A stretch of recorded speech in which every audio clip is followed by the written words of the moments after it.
glad you're here this morning, and most of you look bright-eyed and bushy-tailed. So, I felt the Lord would have me bring a message this morning in conjunction with our 4th of July holiday. We have much to be grateful for in America. And even though we have seen much happening, especially over these last 4 years, I believe we still have much to be thankful for.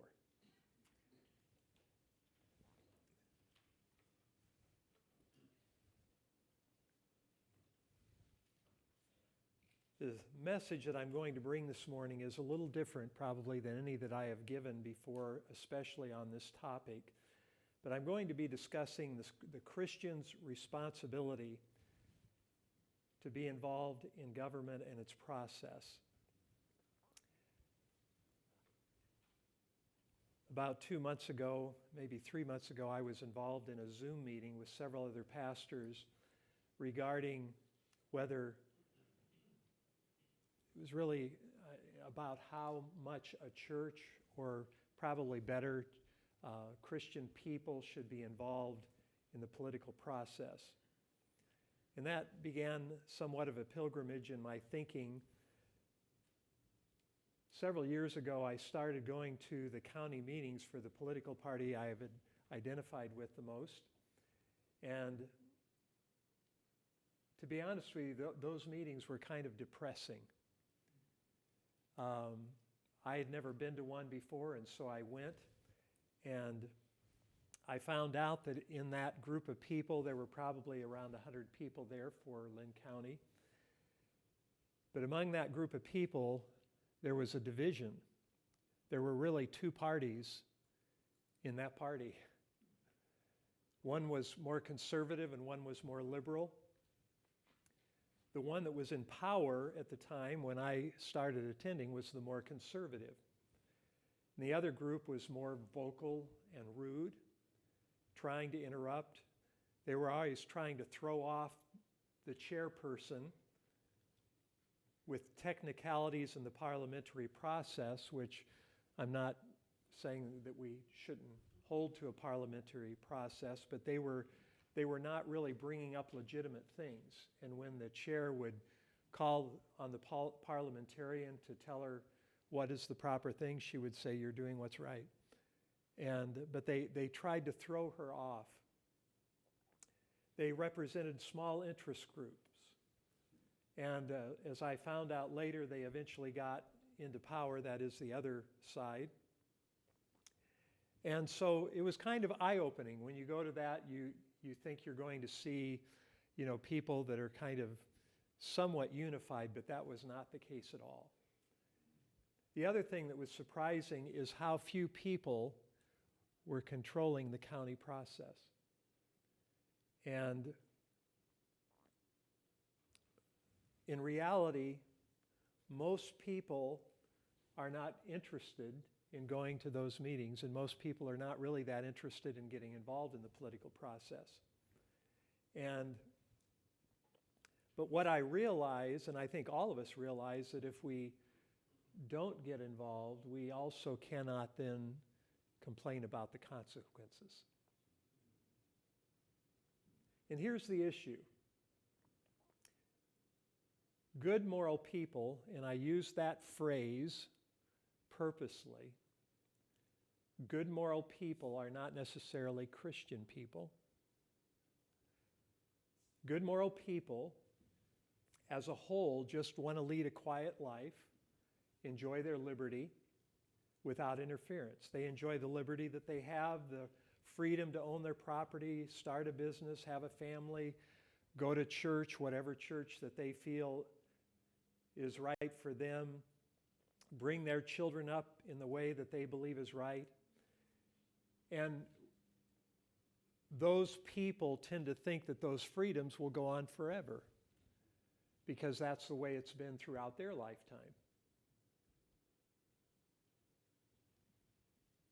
They think that the right will win. However, the preservation of those liberties will only succeed as long as good people fill those positions in government. In fact, our founding fathers warned and said the only way that this government, this style of government, which has lasted for, 271 years or something like that, the only way it would last is if good people were in those offices. They said if corrupt people get in those offices, it won't last. And that is what we are seeing right now.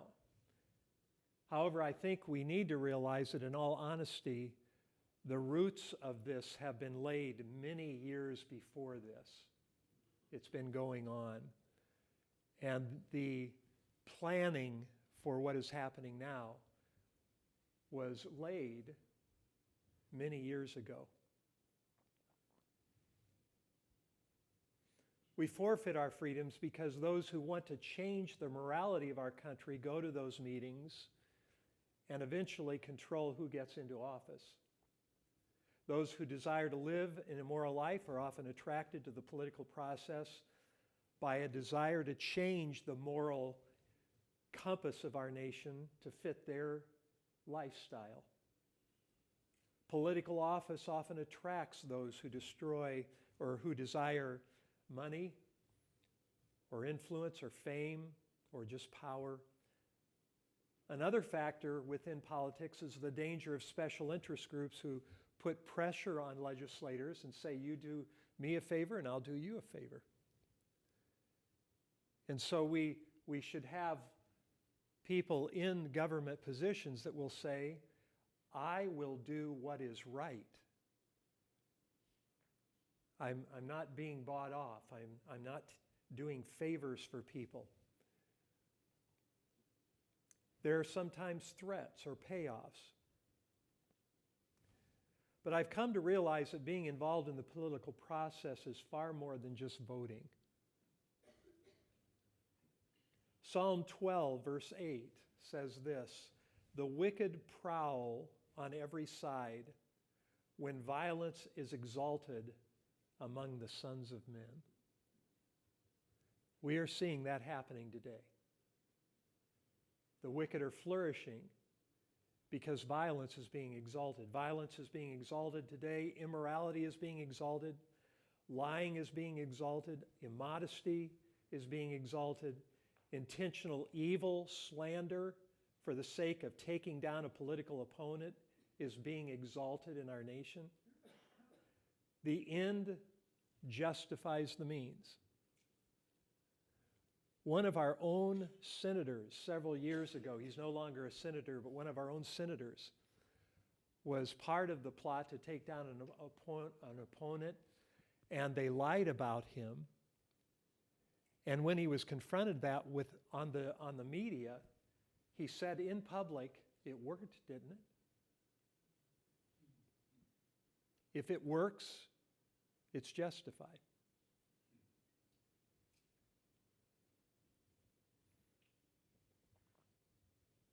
And this is happening because godless men and women with little conscience, integrity, and morality are filling our legislative chambers.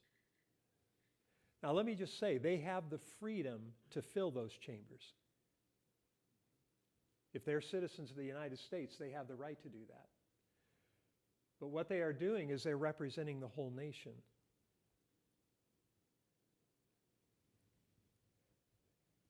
But these same people are actually violating the laws of our Constitution blatantly, which they have sworn to uphold.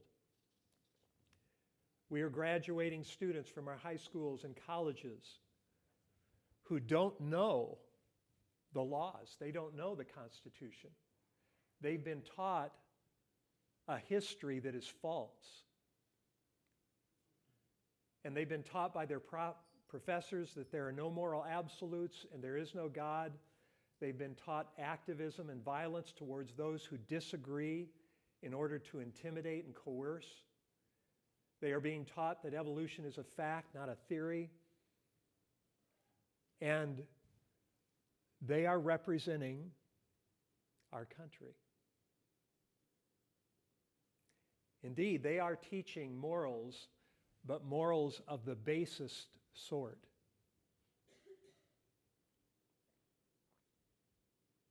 Reverend Charles F. Aked, who was a prominent preacher and lecturer who moved from England to America, in October of 1960, Pastor Aked gave a speech calling for restrictions on the use of alcohol.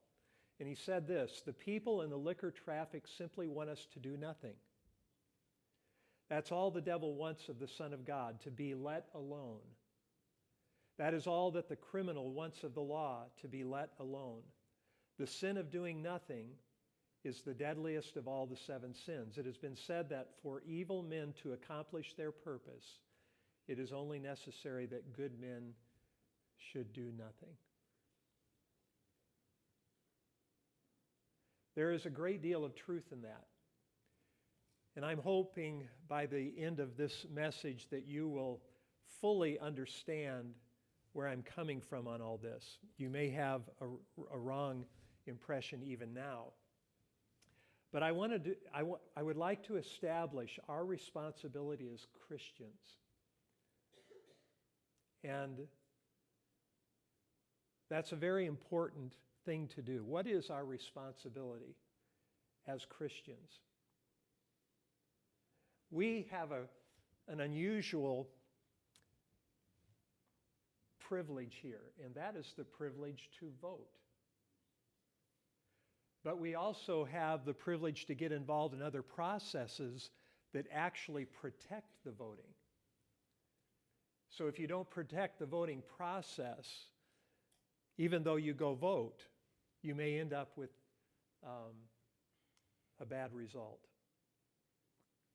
Many other countries, in fact, over the history of the world, you have very few countries that actually had an opportunity to vote on the people that were put into government. Oftentimes it was a king who was put there simply because his father had been the king and now he was following him. Or you have a body of people that might have been voted in for something, and that would be similar to what we have. But our process is very unique. I don't know that we realize that the average amount of time that a constitution lasts in any government is 17 years.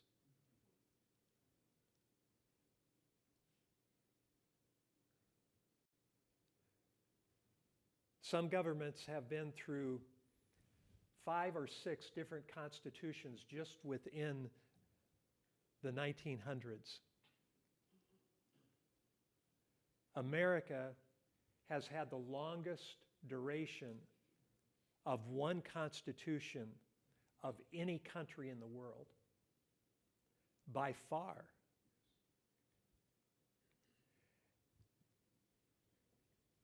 Let's start, first of all, with the idea of, does the separation of church and state prohibit Christians and their morality from influencing our government and our nation's laws?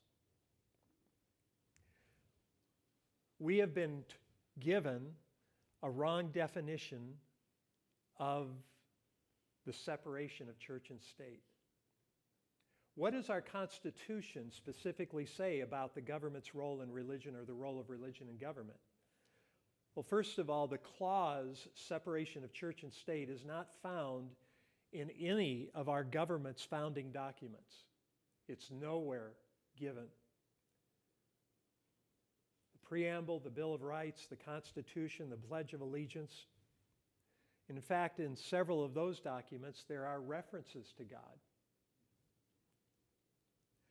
The First Amendment to the Constitution states, and I know many of you are familiar with this, Congress shall make no law respecting an establishment of religion or prohibiting the free exercise thereof, or abridging the freedom of speech or of the press, or the right of people peaceably to assemble and to petition the government for a redress of grievances. So specifically what it is saying about religion is this: Congress shall make no law respecting an establishment of religion. And what that means is that the Congress or the government will not establish a state religion. See, that was the case over in Europe. For instance, in England, for many years, there was this constant fighting between the Protestants and the Catholics. And when the Catholics were in power, the Protestants died. And when the Protestants were in power, oftentimes the Catholics died. So these men, many whose heritage had been from Europe, from England, they wanted to avoid that. They wanted a freedom of religion, not establishing a state religion. The second part of that phrase in the Constitution says, Congress shall not prohibit the free exercise of religion. And that simply means that the government will not try to control religion, that we as people will have the ability to freely worship without government intervention.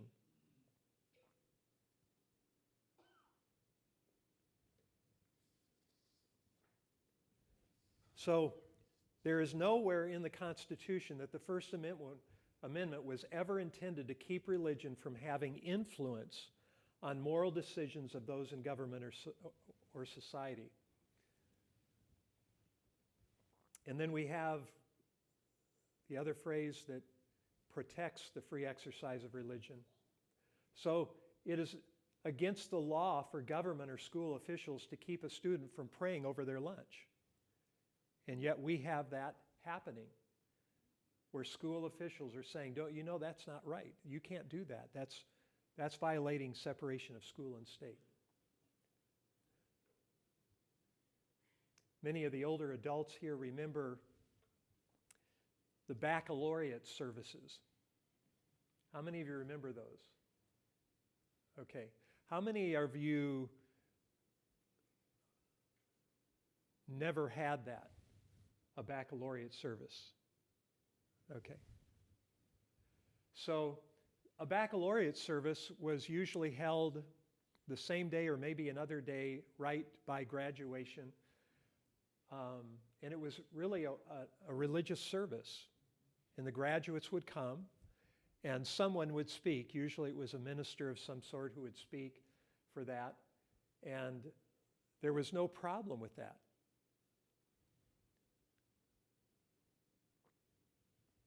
In fact, one source I looked at literally called it a worship service. Now listen to this statement that is taken right off of the U.S. Senate website. And it's taken from that portion of the website that deals with the chaplain of the Senate. To this day, the United States Senate has honored the historic separation of church and state, but not the separation of God and state. The first Senate meeting in New York City on April 25, 1789, elected the Right Reverend Samuel Provost, the Episcopal Bishop of New York, as its first chaplain. Now, the Episcopal Church is the American version of the Anglican Church. Okay, so for many years, the Anglican Church was the state church of England. Since then, all sessions of the Senate have been opened with prayer, strongly affirming the Senate's faith in God as sovereign Lord of our nation. The role of the chaplain as spiritual advisor and counselor has expanded over the years from a part-time position to a full-time job as one of the officers of the Senate. That's on our Senate website.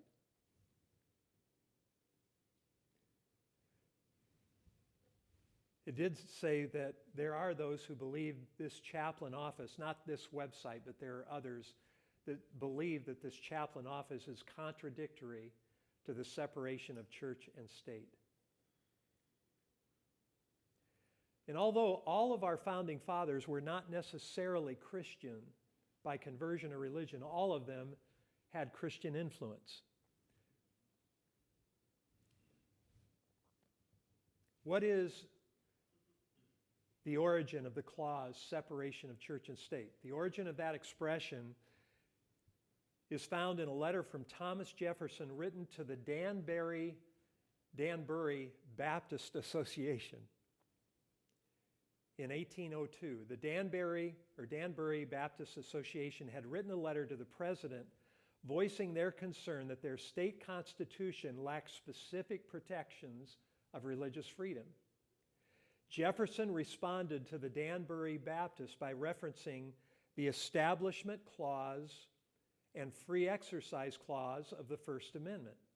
And he said this, "I contemplate with sovereign reverence that act of the whole American people which declared that their legislature should make no law respecting an establishment of religion or prohibiting the free exercise thereof, thus building a wall of separation between church and state."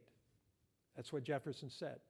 It never intended to prohibit it or to discourage religious expression.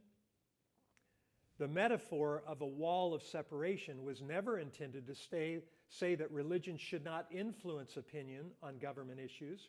Rather, it was used to affirm free religious practice for citizens.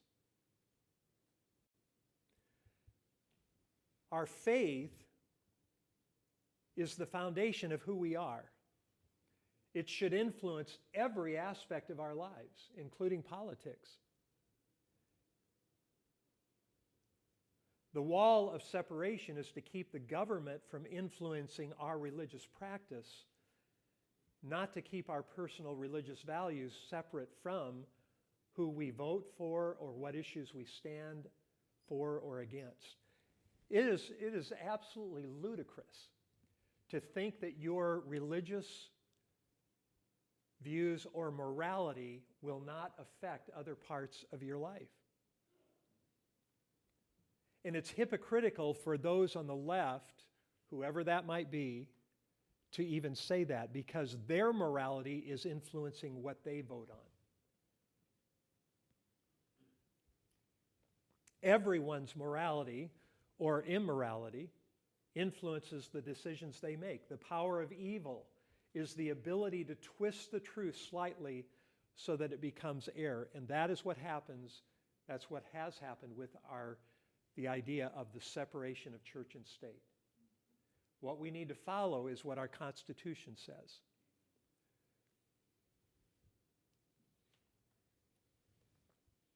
Some politicians say the abortion debate should not be influenced by their religion. That's hypocritical. Atheism is a form of a religious belief. It's saying, I don't believe God, and therefore that affects my morality.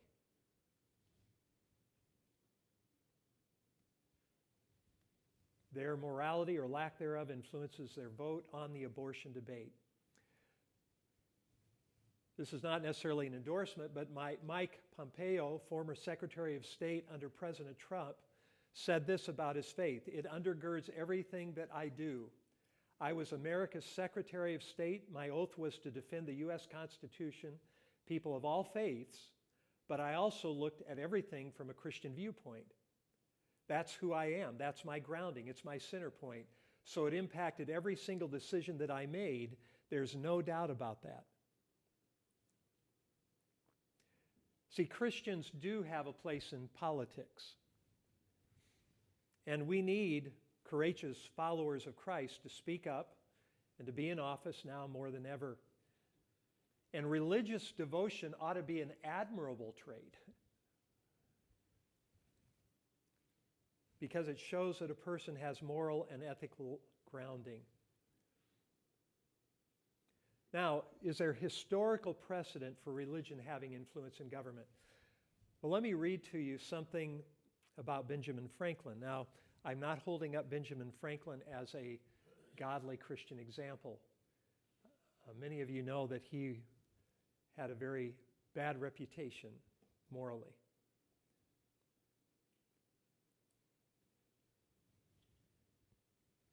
But on June 28th, 1787, the Constitutional Convention was called in an effort to seek solutions to problems the nation experienced under the Articles of Confederation.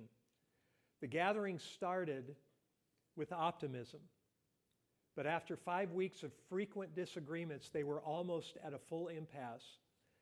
Addressing their frustration on June 28th, Delegate Benjamin Franklin told the others, and I quote, "In this situation of this assembly, groping, as it were, in the dark to find political truth, and scarce able to distinguish it when presented to us, how has it happened, sir, that we have not hitherto once thought of humbly applying to the Father of lights to illuminate our understanding? In the beginning of the contest with Britain, when we were sensible of danger, we had daily prayers in this room for the divine protection. Our prayers, sir, were heard, and they were graciously answered. And have we now forgotten that powerful friend? Or do we imagine we no longer need his assistance? I have lived, sir, a long time, and the longer I live, the more convincing proofs I see of this truth, that God governs in the affairs of men. And if a sparrow cannot fall to the ground without his notice," where's that from?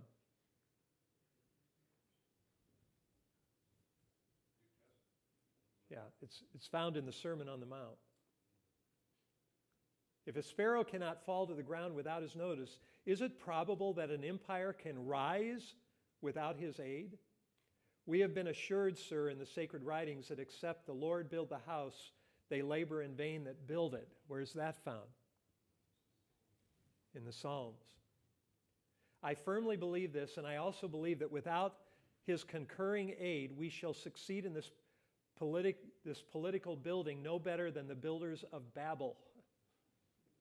And we ourselves shall become a reproach and a byword down to future ages. I therefore beg leave to move that henceforth prayers imploring the assistance of heaven and its blessing on our deliberations be held in this assembly every morning before we proceed to business. Now, one of the things I want you to notice is that whatever Benjamin Franklin's religious belief was, he had a great knowledge of Scripture. He was familiar with the Bible, as all of our political leaders were.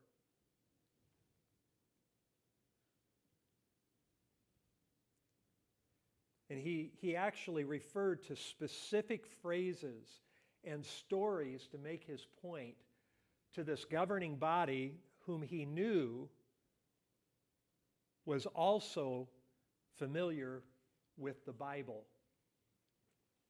The convention then adjourned for 3 days. During that time, they gathered at the Calvinist Reformed Church in Philadelphia, where the Reverend William Rogers prayed a special prayer over the Constitutional Convention.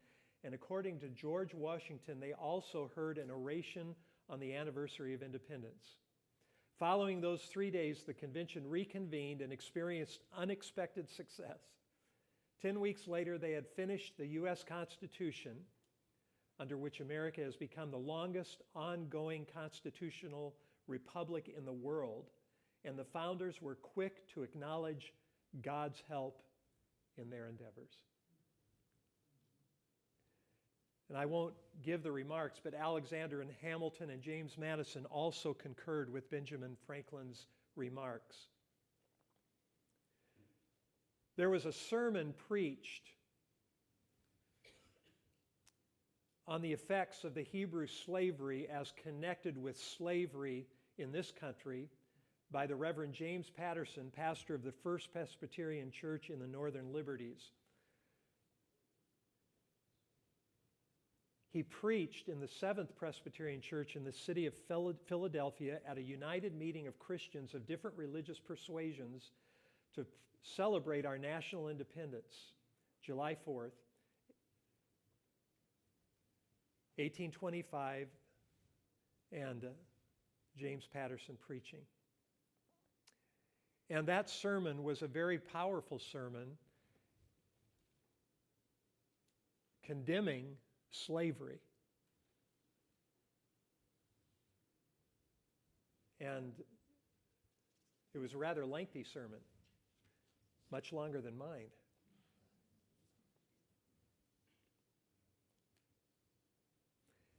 So if the separation of church and state, as intended by our founders, was to prohibit the influence of religion on the state, then why did all of them welcome this? Why did all of them welcome the influence of Christianity, of pastors, of religious people, and their morality? That was a guiding post for the making of the Constitution and of our laws. Is there biblical precedent for religion having influence in government? Well, I believe there is. Obadiah in 1 Kings 18, and I'd have you turn there. Do you remember what king Obadiah worked under? Do you remember what king it was? Ahab, very godly man.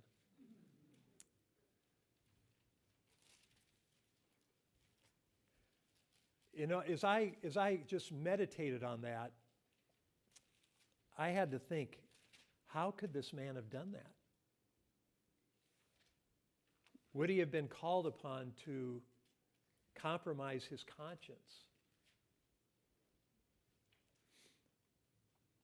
And Elijah was given word by the Lord to go and talk to Ahab. Go present yourself to Ahab. In verse 2, so Elijah went to present himself to Ahab, and there was a severe famine in Samaria, and Ahab had called Obadiah, who was in charge of his house.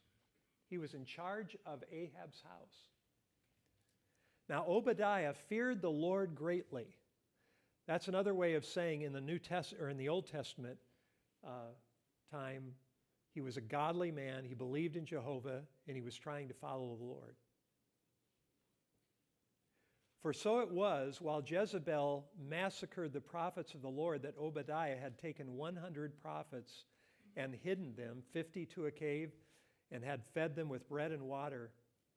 And Ahab had said to Obadiah, go into the land to all the springs of water and to all the brooks. Perhaps we may find grass to keep the horses and mules alive, so that we will not have to kill any livestock. So they divided the land between them to explore it.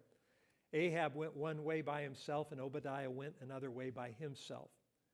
Now, as Obadiah was on his way, suddenly Elijah met him, and he recognized him and fell on his face and said, is that you, my lord Elijah? And he answered him, it is I. Go tell your master Elijah is here. And just to keep it short, Elijah says, what? Do you want me to get killed?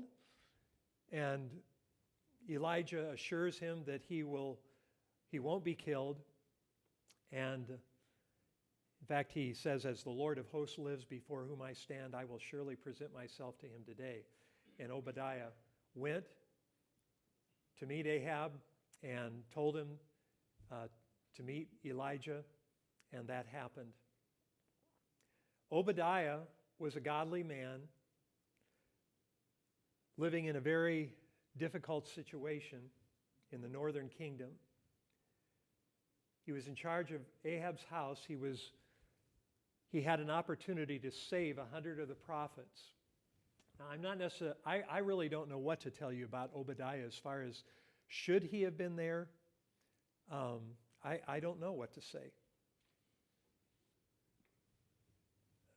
Maybe God had him there for a purpose. I look at a man like Daniel. He was living in a totally pagan culture, and he had even been indoctrinated. Now, that doesn't mean that he received that indoctrination or accepted it as truth, but he was indoctrinated, trained, and he was basically the administrator of the entire kingdom under 4 kings. He was like a Joseph. He had more influence than anybody else there. But even in that case, there were people that wanted to take him down. They lied about him. They created laws to try and take him down, and God, as you know, had other plans for him. God put him in that position. Now we would say, but he had no choice in that. He was a prisoner, and he was the cream of the crop. So the king took him and trained him and then used him, felt he would be a man of wisdom, which he was. He was a man of impeccable character. So we have to say that whether he had a choice in it or not, God put him in this pagan kingdom right next to the king, Nebuchadnezzar. And it was as a result of Daniel's influence that Nebuchadnezzar became a believer. And he had influence over that whole kingdom. As a result of that, Nebuchadnezzar took away the law that he had and the statue that he had built for himself, because one man said, I'm not going to bow. Or 4 men, actually. When Daniel gave counsel, he always pointed out that it wasn't from him, but it was from God. He always told Nebuchadnezzar that. The king knew he was good and wise. He could trust Daniel, to the point where when Daniel was in the lion's den, the king fasted and prayed for this man. He wanted to see him escape, but he couldn't find anything, and then God stepped in and protected Daniel. Now, as a king, with Daniel as your prime minister or whatever, you would be thinking, what is it that makes this man tick? Why is he of such impeccable character? Why can I trust him? And I really can't trust anybody else. He always tells me the truth, even if it would put his life in jeopardy. And I believe that, along with, obviously, God's miraculous giving him an escape, all of that together had an influence on Nebuchadnezzar. This man is controlled by the one true God. Cornelius was a centurion under the Roman military. He was part of the Roman government. And yet the Bible says he was a devout believer in God. And he eventually became a devout believer in Jesus Christ. But he was such a devout man, and he was in favor of Israel. And I've often wondered how he became a believer. What was it about the Jewish faith that attracted him? And all I could think is that he, at some point in time, he must have come in contact with a devout Jewish family or a devout Jewish believer who had a great impact on his life.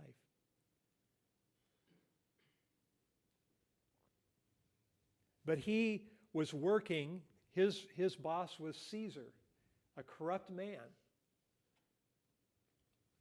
And yet he worked under that authority within the pleasure of pleasing God. Joanna, one of the followers of the Lord Jesus Christ, was the wife of Chusa, Herod's steward. Her husband was Herod's steward, evidently over his household, similar to what Obadiah was for Ahab. Now, we aren't told whether Chusa was a believer or not, but simply his wife had influence in that realm because of her belief. She not only had influence on her husband, but also on Herod's house. Moses went to Pharaoh and commanded him to let his people go so they can serve the Lord. Paul personally appealed to the kings of his time in order to give them the gospel. He never wasted an opportunity when he stood before a king to give them the gospel.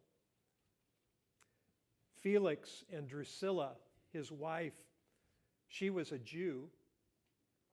And then there was Agrippa and Bernice, and they were brother and sister living in incest. They had the same father. And yet, Paul did not confront them with their sin. What he did is he appealed to them about who Jesus Christ was. And he talked to them about the gospel. And I'm not saying that you should never confront anybody about their sin. I'm just saying that he used that opportunity to give them the gospel. Is there a moral precedent for religion having influence in government?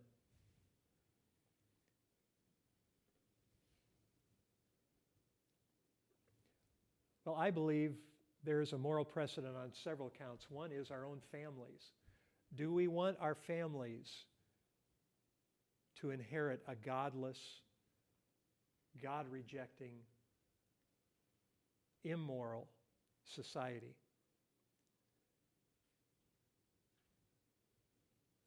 Or is it worth being involved in government so we can have influence? God's judgment is felt by both the righteous and the wicked when his judgment falls on a wicked nation. Psalm 14:34 says, "Righteousness exalts a nation, but sin is a reproach to any people." The sins of a nation are a reproach to Christians if they have not done something within their moral and legal limits to inhibit the progress of the wicked. And so, what I would like to do, just in the brief moments that we have, is look at what we can do as Christians to influence and potentially change our country.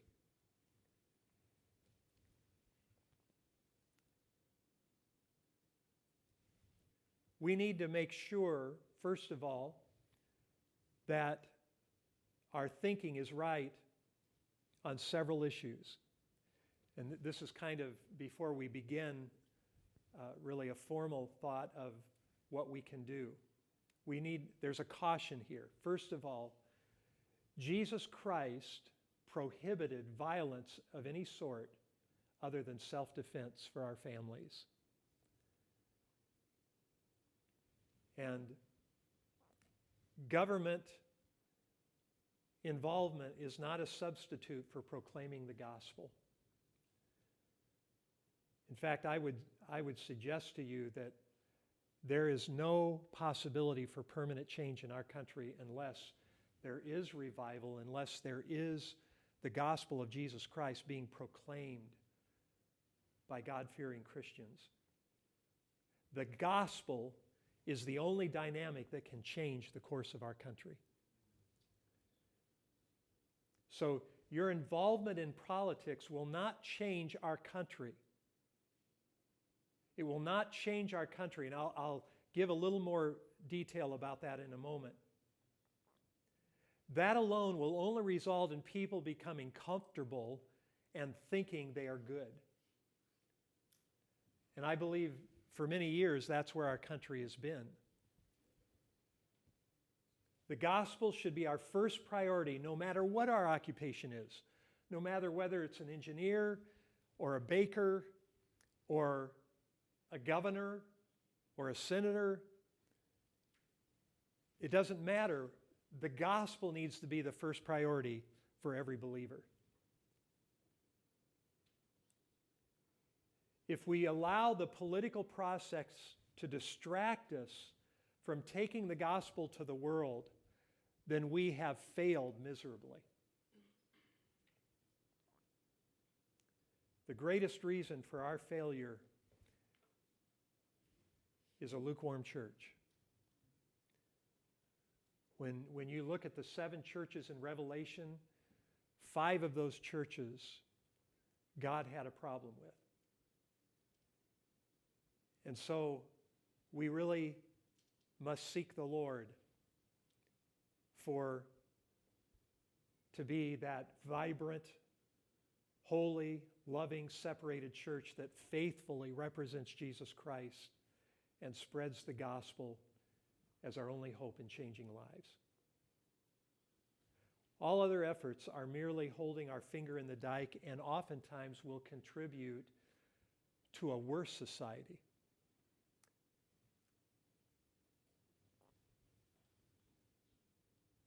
Number 3, we cannot guarantee our efforts will change the course of our nation. So what is the purpose of getting involved? I think this is a question we need to answer. Is there a purpose? If the gospel is the only thing that can transform, then why even get involved in politics? I think there are several reasons. We may hold back the degradation of our country, which affects the thinking of other people. The more that degradation grows, the more influence and impact it has on our country. Many people have been influenced by the LGBTQ simply because they're hearing it from everywhere. Young people are beginning to question now more than ever their gender because they've been just flooded with this from every place. All of their authorities are saying this. If they're not in a Christian home, they're hearing it from everywhere. There are many young people who would have never even considered such foolishness had they not heard it. And now even parents are being influenced. The longer they hear it, the more worn down they get, the more, well, this doesn't, maybe this is okay. Maybe this is the right thing to do.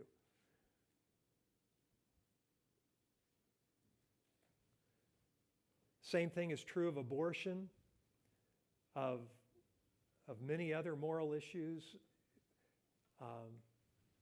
Even though we've seen this wonderful change in the law,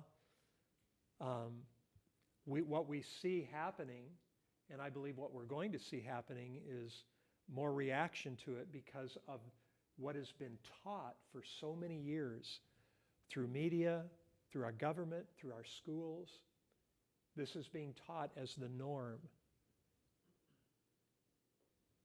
for birth control, for population control is really what is behind it all. Secondly, not only will it help to hold back the degradation of our country because it is just so publicized and out in your face. Secondly, we will know we have been responsible citizens in preserving our freedoms. In other words, we've done what we could. We've done what we could with the freedom that we have in our country to try and be the salt of the earth. And that is worth something. That's worth something to our children, to see that we are doing what we can to hold back that, for not only for our own sake, but for the sake of other people in this nation. And then thirdly, by being involved in government, we have the opportunity of correcting false truths that the left uses to deceive people into accepting their evil way. The separation of church and state, we just discussed that.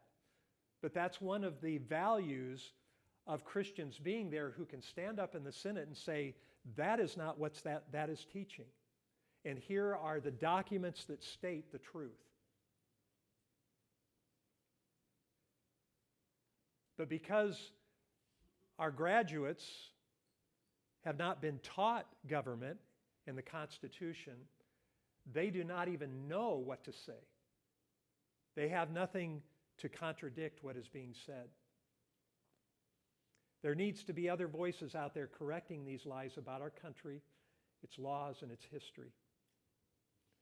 One reason why the woke culture is gaining headway is because for the past several decades, the true history of our nation has been squelched. It's been missing from our history books, so people don't know the truth. And the left is trying to hide the truth. Fourthly, in this, what I'm going to say, I would caution, don't be careful of taking time away from your family. And I would suggest, if you get involved, take your family with you in places where you can. Take your family so you can show them what's going on, and they'll see the importance of being involved. And they'll not be intimidated by the process. They'll be used to it. And then they'll take it a step further. And they'll find greater ease in maneuvering through the political process. Instruct your children in the truth about our heritage. I remember when my wife was teaching our children school, during homeschool, that she had them listening to videos on creationism and evolution and on our heritage, our Christian heritage, what it actually says. And she would talk to them about it in great length. And I would strongly caution those wives here today who still have children in their home, that's your priority. And you might find ways, though, that you can get involved, as I was mentioning, in some way, but I would say be careful that it doesn't become a distraction to your main goal. And then fifthly, the caution would be our faith must be in God and not in ourselves. I think the scripture that Pastor West quoted before the choir number is a very clear demonstration of that. Don't put your faith in horses or your military strength or your articulation of truth, but put your strength in the Lord. In these last few minutes, let me just quickly go through several things in which I think we could be involved. First of all, seek God regarding how you should get involved. Don't just plunge in. Really, as a husband and wife and as a family, think it through and say, what can I get involved with? I believe we have forfeited our responsibility by not being involved in political process. And I put myself in that as well. We are in this world. We are not to be of the worldliness of the world, but we are to be in this world. And that means, as citizens, if we're going to be good stewards of the citizenship that we have in America, then I believe we need to be involved in the political process. This has been said over and over again among our founding fathers, but our government will only work if Christians become stewards as American citizens and involve themselves in the political process. Whether it be by assisting the voting process or whether it be by holding political office, that is how our government is to work. And anybody should feel the freedom to get involved in that process. There are some people who I believe would be gifted and the Lord maybe could call into a government position and would do well in that. But I would also say that in doing that, you need to be the embodiment of Christ. We need to be sure that we're not worldly Christians, we're not carnal Christians, but we're true Christians like a Daniel. Otherwise, we will be salt that's just thrown out because it has no saltiness.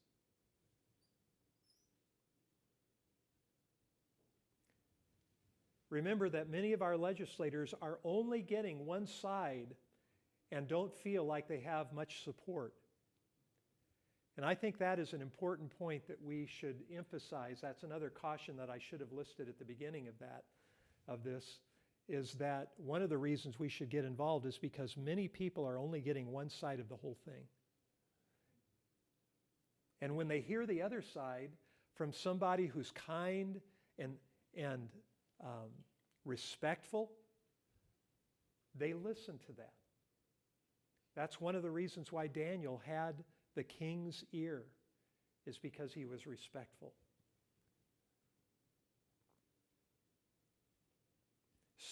Number 2 is seek to be right with God yourself. Whatever is hindering your saltiness and your light, take care of that. You can be salt if you can't be salt if you're like the world. Number 3, pray for legislators by name. 1 Timothy chapter 2, let me have you turn there. I think we're all familiar with it, but it's important that we just read it again.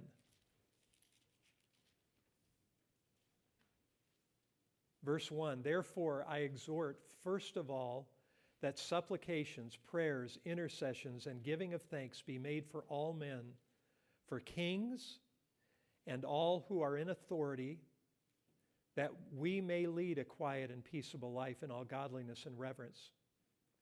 For this is good and acceptable in the sight of God our Savior, who desires all men to be saved and to come to the knowledge of the truth. I think it's very interesting here that wanting to lead a quiet and peaceable life is not a wrong motivation. That is one of the motivations. It is not the highest motivation. The Bible, our highest goal ought to be that these people would be saved. And if we're praying for these men specifically, and then we go meet them, I believe we will have a burden for their souls.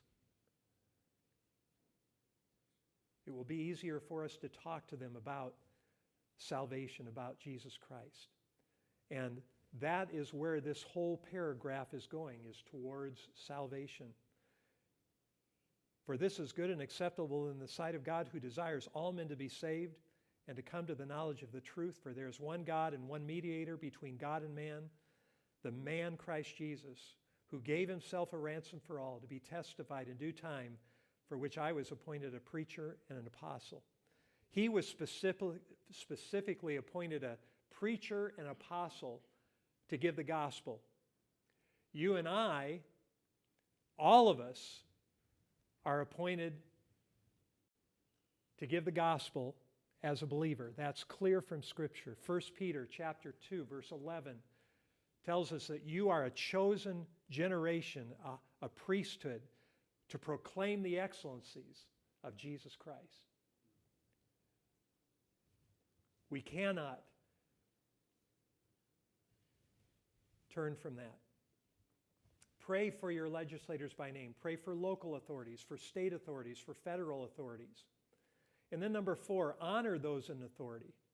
Speak respectfully of them because of their position that is given them by God. Can we deny that the men who are in government today have been given that position by God?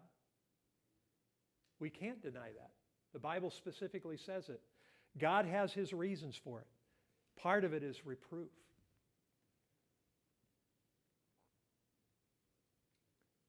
Proverbs 24:21 says, "My son, fear the Lord and the king. Do not associate with those given to change." Fear the Lord and the king. We're constantly told that. Pay tax to whom tax is due. Matthew 22:17 through 22, Jesus himself made sure the tax was paid. Romans 13, he says, pay tax to whom tax is due.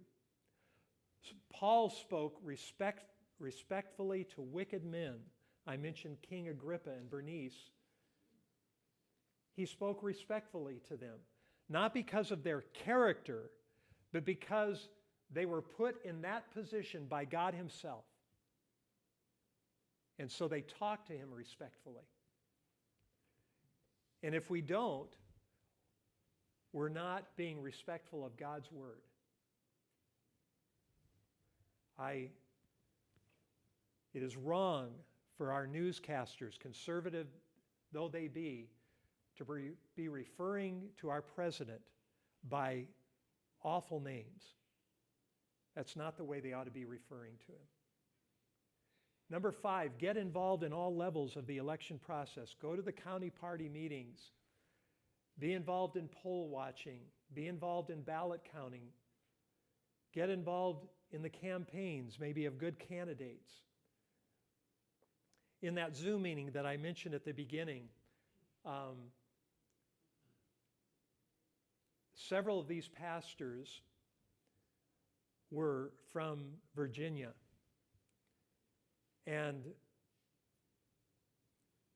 they had been involved in the candidacy and the campaigning of Glenn Youngkin, who got into office. He's a Christian, a true believer.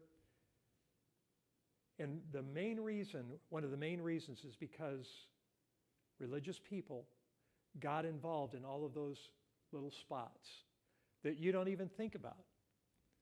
But what it did is it kept it honest. And Some of those do not take as much time as others do.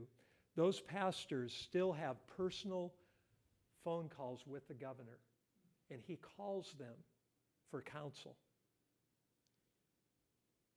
Wouldn't it be wonderful to have governors like that?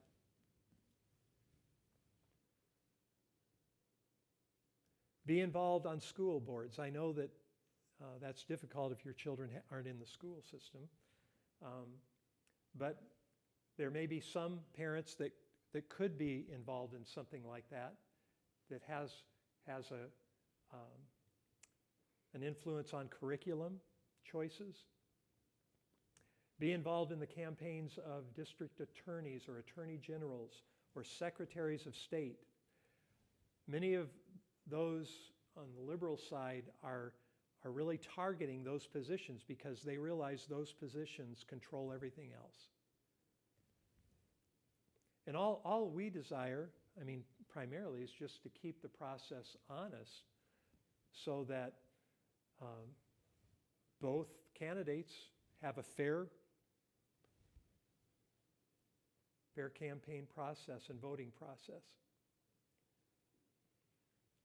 Corruption comes on many different levels. And I think it's important for us to realize that you don't always have to have a law degree or some other particular office to be involved in the legal process. Our present Secretary of State does not have a college degree. He went right out of high school and started a paving company, asphalt paving company. So he works construction, and he's had that for many years. He was Secretary of State for several years, and then he dropped out of that. For a time, he went back to his company, and then he became Secretary of State again, and that's what he's doing right now. And I only say that so we realize that what people are looking for is somebody who is effective and who can do the job. And I just want to say this, if you are retired, you are a prime candidate to get involved in some of these processes. If you're looking for something that would be, that would help see some good candidates get in, you could be a very important part of that. And I am going to do some more researching and probably give some more information later on. Lastly, I would like us to turn to Psalm 10. We're just about done.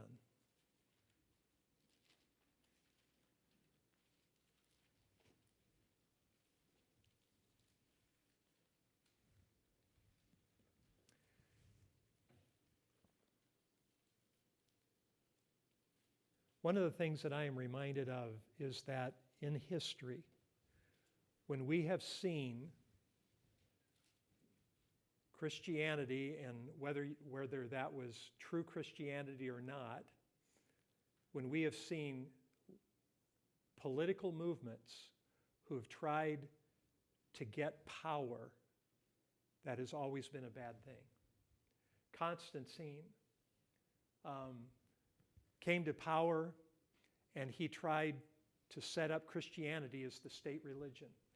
And what happened is it filled churches with unbelievers. And as a result of that, the church became very corrupt and liberal.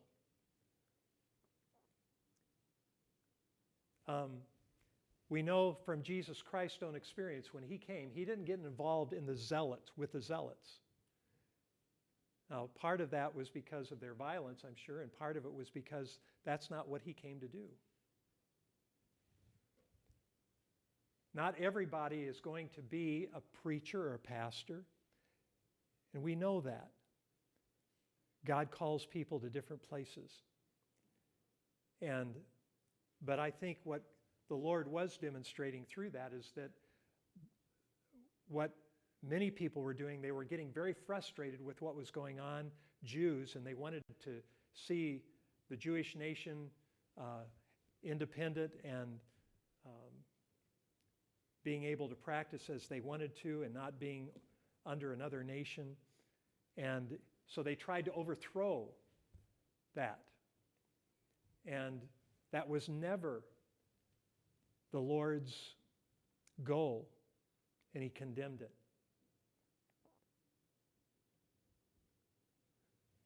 Years ago, the moral majority was started. And let me just say, there was never a moral majority. I would also like us, I think it's important that we just be honest about this. A democracy cannot last because by its very definition, a democracy is by the people, and people are sinners. And part of the reason we see what's happening today is because as a country, we do have the freedom, and others have the freedom to get involved in government. And so we have the potential of a government being brought down that is good. And when the wrong people get in, they can change the laws and do it legally. Just like if a liberal, let's say a liberal person joined our church, they said they're a believer, they said they gave good testimony, they got in, maybe they brought in some other people under that, but we didn't know about it, and it turned out that they wanted to control our church. If they got in positions of leadership, it would be possible for them to change our church constitution. See, that's why it's important that only regenerate people be part of a church. Now, can we always guarantee that? No. But that's our goal. And our government was never intended to do that. It's a democracy of the people. Technically, it's a republic that's ruled by laws, the Constitution. But when the wrong people get into government, those laws can be changed legally.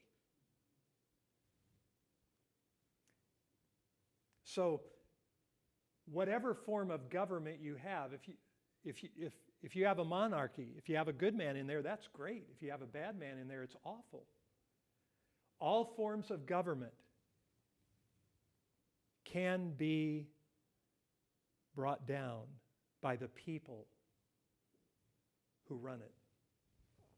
A democracy can't last because it's being run by sinful people. You know, sometimes even a good church struggles with unity. Now, if you have a good church with regenerate people that sometimes struggles with unity, can you imagine what it is for an entire nation of people coming from all different backgrounds? Psalm 10, I believe, puts in perspective what we need to think.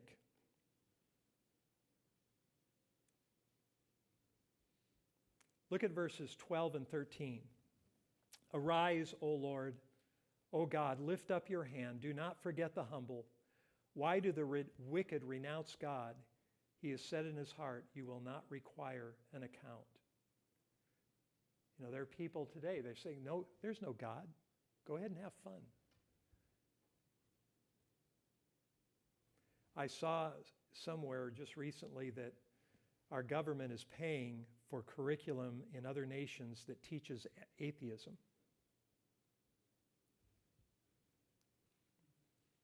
Look at verses 16 and 17. The Lord is king forever. The nations have perished out of his land. Lord, you have heard the desire of the humble. You will prepare their heart. You will cause your ear to hear.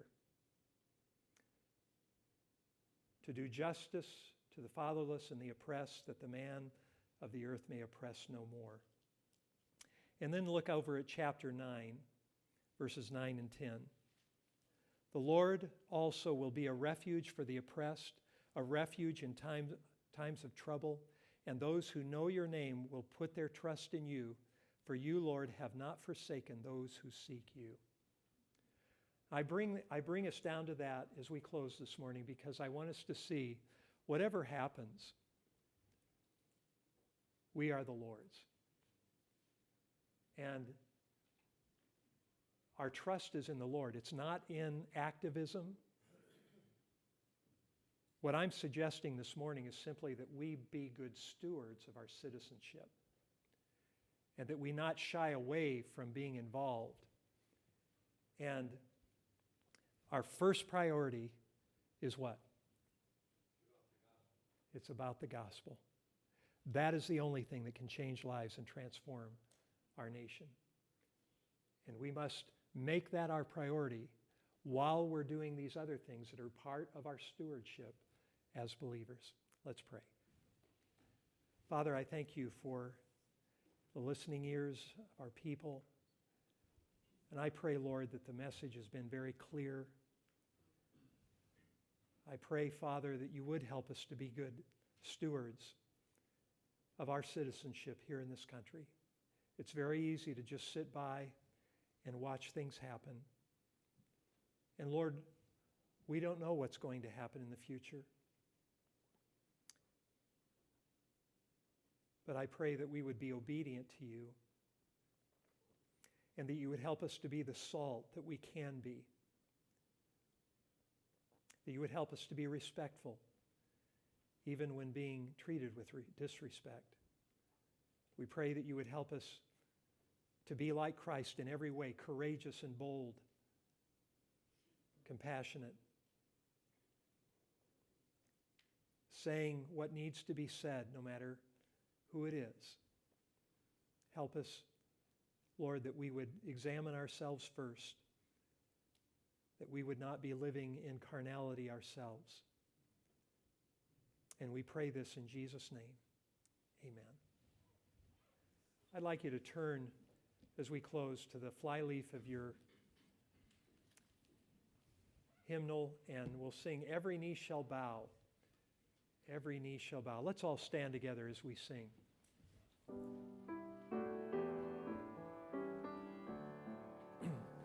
Every knee shall bow to thee, precious Lamb who bowed for me. No more shall they kneel in scorn, no more shall thy crown be thorns. Shame is shamed and fear has fled, for thou art risen from